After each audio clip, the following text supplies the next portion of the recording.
Halo, saya Muhammad Nova Mulyadi dengan NPM D1A240039.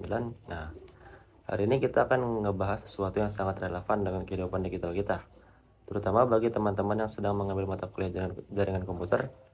Pernah gak sih kalian sedang asik kerjain tugas kuliah, ikut meeting online, atau lagi main game, tiba-tiba koneksi terasa lambat, atau bahkan simbol wifi di laptop menunjukin connected, tapi saat buka browser, webnya nggak mau kebuka. Nah, kebanyakan orang biasanya panik, kayak matiin router atau menyalahkan provider internet tanpa tahu apa yang sebenarnya terjadi. Di dunia jaringan, kita tidak boleh hanya menebak-nebak. Kita butuh data yang akurat untuk mengetahui apakah masalah ada di laptop kita, di router rumah, atau memang ada di gangguan server pusat yang jauh di sana. Nah, di video tutorial kali ini, kita akan menunjukkan bahwa kalian sebenarnya punya alat detektif yang sangat sakti, namun sering terlupakan. Alat ini sudah ada di komputer kalian tanpa perlu install aplikasi tambahan apapun.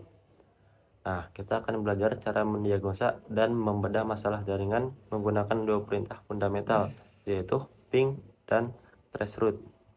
Nah, tujuan dari tutorial ini bukan cuma sekedar mengetik perintah, tapi agar kalian paham bagaimana cara membaca data yang muncul di layar. Kita akan belajar langkah demi langkah yang mulai dari cara membuka terminal, menjalankan perintahnya, hingga cara menganalisis hasilnya seperti seorang teknisi dengan profesional. Jadi pastikan nonton video sampai habis ya. Yuk kita langsung masuk ke tutorialnya. Nah, sebelum kita masuk ke command prompt, kita harus paham dulu logikanya. Apa sih itu? Apa sih ping itu? Nah, ping atau paket internet grouper sebenarnya adalah cara kita mengecek ketersediaan suatu perangkat di jaringan. Analoginya sederhana. Bayangkan saya ngelempar bola ke arah kamu. Nah, lalu kamu menangkap dan melempar balik ke saya. Jika bola itu kembali, saya tahu kamu di sana dan sedang aktif. Nah, kecepatan bola itu kembali disebut dengan latency atau ping time, yang dihitung dalam satuan milisecond atau ms. Nah, lalu, bagaimana dengan traceroute? Jika ping hanya memberitahu nyambung atau tidak, traceroute melangkah lebih jauh. Traceroute akan melacak jalur atau route yang dilewati paket data kita. Bayangkan, kalian mengirim paket dari Jakarta ke London. Paket itu tidak langsung terbang secara gaib, tapi singgah dulu di kantor pos kecamatan, lalu ke bandara, lalu transit di Singapura, baru sampai ke London. Nah, traceroute menunjukkan setiap lompatan atau hub tersebut. Jadi, kalau paketnya hilang, kita tahu persis hilangnya di kantor pos mana. Nah, dalam dunia jaringan, perintah ini adalah langkah pertama troubleshooting. Ping digunakan untuk memverifikasi konektivitas dasar layer 3 pada OSI layer. Sedangkan traceroute digunakan untuk melihat performa route dan mendeteksi di mana terjadi bottleneck atau penyumbatan data. Oke, teori singkatnya cukup. Sekarang siapkan laptop kalian. Saya menggunakan Windows 11 di sini ya. Tapi perintah ini tetap sama di Windows 10, 8, atau bahkan Linux dan macOS sekalipun. Mari kita buka command prompt. Halo semuanya, baik kita mulai langsung saja. Pertama, tekan tombol Windows kalian di keyboard kalian. Lalu kalian ketik PowerShell atau CMD, bebas kalian mau menggunakan apa saja. Lalu di sini akan muncul jendela hitam seperti ini. Jangan takut, ini bukan berarti kalian sedang menghack NASA ya. Ini adalah terminal standar Windows. Pertama di sini kita akan mengetikkan koneksi ke Google. Pertama kita ketik ping google.com. Lalu di sini akan muncul berwarna merah. Kalian jangan panik. Jika kalian mengetik perintah ini dan muncul pesan ping is not recognized as an internal and or external command, jangan panik. Ini bukan berarti laptop kalian rusak atau bagaimana. Biasanya ini terjadi karena jalur path di sistem environment Windows kalian sedang bermasalah. Cara paling mudah memperbaikinya adalah dengan mengetikkan lokasi lengkapnya secara manual.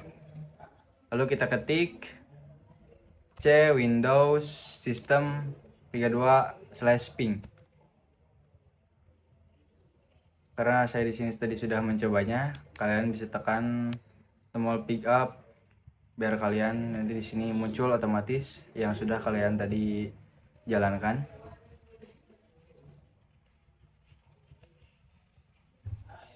Oke, di sini sudah muncul. Mari kita tekan. Di sini sudah muncul bytes ms. Nah, sekarang bisa kan? Dalam video ini saya akan lanjut menggunakan perintah standar.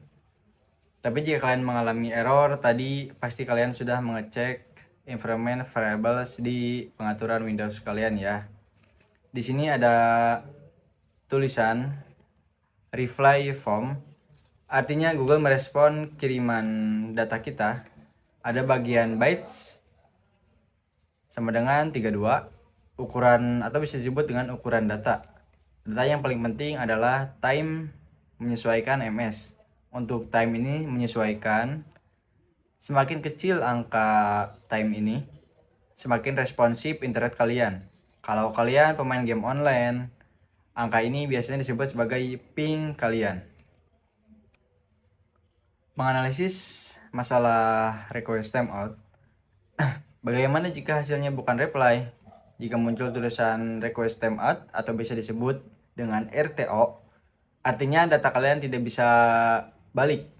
Penyebabnya bisa 3, yaitu ada kabel terputus, pengaturan firewall yang memblokir ping, atau server tujuan yang memang sedang mati. Perhatikan juga paket loss. Internet yang sehat harusnya memiliki 0% loss. Satu tips tambahan, jika kalian ingin memantau stabilitas internet dalam waktu lama, gunakan perintah ping google.com. Baik, kita di sini akan menggunakan perintah ping google.com minte. Jadi di sini bedanya kalian menggunakan di ujungnya yaitu minte. Di sini, nah, di sini sudah muncul ping google.com minte. Kita enter. Lalu di sini akan selalu berjalan terus sampai kalian menghentikannya dengan menekan Ctrl C. Kita bisa lihat di sini pingnya selalu berjalan terus tanpa berhenti sebelum kalian diberhentikan dengan menggunakan Ctrl C. Kita akan Ctrl C, Ctrl C. Nah, sekarang pingnya sudah berhenti. Ini berguna sekali untuk melihat apakah internet kalian seiring naik dan turun atau tidak. Nah, melanjutkan yang tadi dijelaskan oleh Adam, kita akan menjalankan track route-nya. Di sini kalian buka lagi Windows PowerShell-nya. Terus kalian ketik tracker google.com.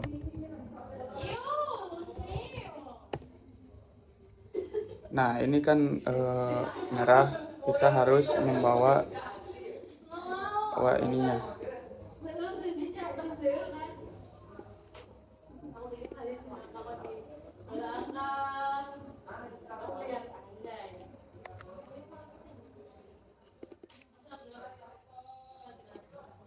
Kontrol, kita copy aja. Lanjut, ketik yang tadi, yang track.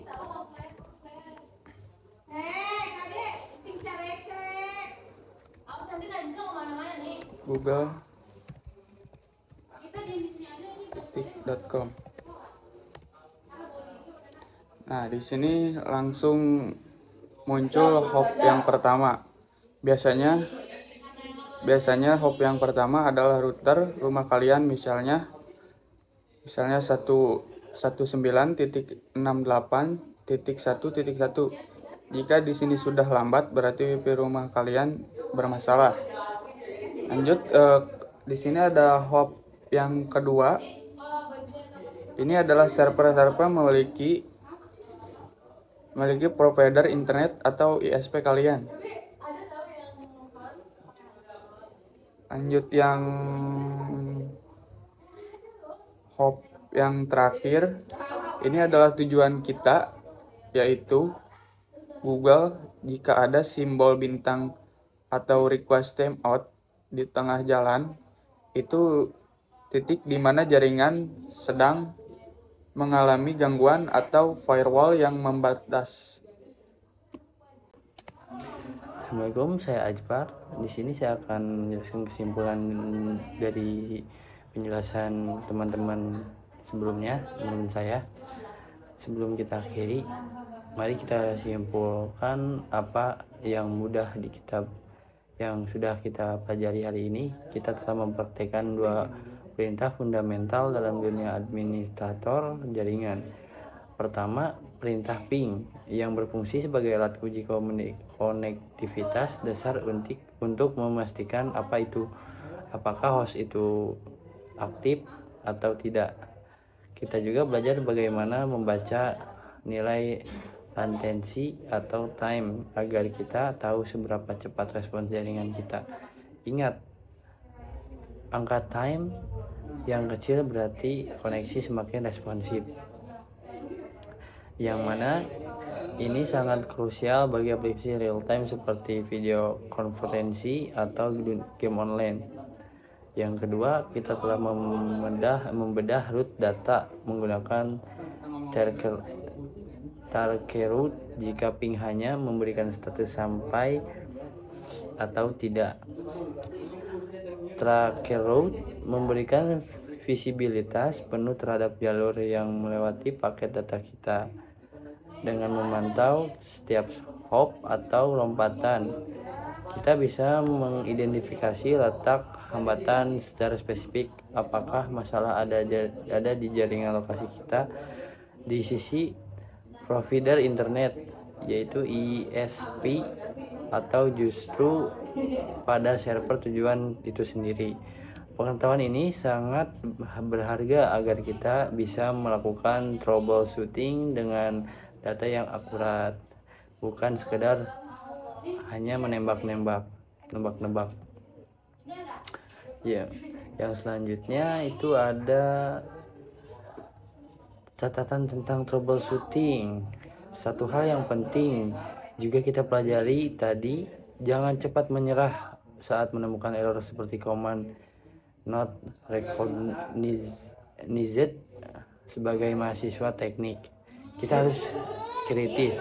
Seperti saya tunjukkan tadi, dengan mengetahui lokasi directory sistem di folder C, window, sistem 32, kita tetap bisa menjalankan perintah tersebut secara manual. Error bukanlah akhir, tapi awal dari proses belajar yang sebenarnya. Semoga video tutorial ini tidak hanya membantu kalian menyelesaikan tugas kuliah jaringan komputer, tapi juga memberikan manfaat kritis dalam kehidupan digital sehari-hari. Jika kalian merasa video ini bermanfaat, jangan ragu memberikan dukungan atau berdiskusi di kolom komentar. Jika ada bagian yang kurang jelas, kita pamit undur diri. Terima kasih sudah menonton. Tetaplah bereksperimen dan sampai jumpa di tutorial berikut. Salam teknologi.